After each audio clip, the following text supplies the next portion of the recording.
fréquent qu'on ait à demander aux propriétaires de lapins de leur faire des nettoyages d'oreilles, soit parce que certains lapins sont prédisposés aux otites, donc on parle souvent des lapins béliers qui, à cause de leur anatomie avec les oreilles tombantes, vont avoir des risques plus importants d'otite, soit également chez les lapins gériatriques qui vont avoir moins la capacité d'aller se nettoyer les oreilles avec leurs pattes arrière à cause d'arthrose au niveau du dos. Les propriétaires vont être amenés parfois à devoir nettoyer régulièrement les oreilles. Pour le nettoyage d'oreilles, selon le tempérament du lapin et la confiance du propriétaire dans les manipulations, les soins peuvent être donnés à 1 ou 2 personnes. La plupart du temps, lorsqu'il y a des manipulations à faire sur les lapins, je vais toujours recommander aux propriétaires de se mettre au sol pour que si le lapin fait un mouvement brusque ou essaye de s'échapper, on n'ait pas une chute depuis un comptoir ou une table par exemple.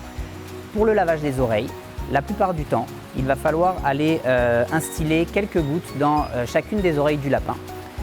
L'oreille du lapin va comporter un petit cul-de-sac par en avant, donc le conduit externe de l'oreille va être vers l'arrière du lapin.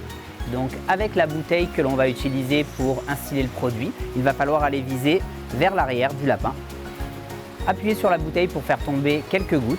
Et ce qui est très important par la suite, ça va être d'aller masser la base du conduit externe de l'oreille du lapin pour permettre une bonne diffusion du produit. Donc on va aller vraiment juste en dessous du trou, puis faire un massage pendant quelques secondes pour que le produit puisse bien pénétrer. S'il y a des sécrétions, s'il y a du cérumen, s'il y a du pus, le produit va aller mieux diffuser dans ses sécrétions et ses dépôts.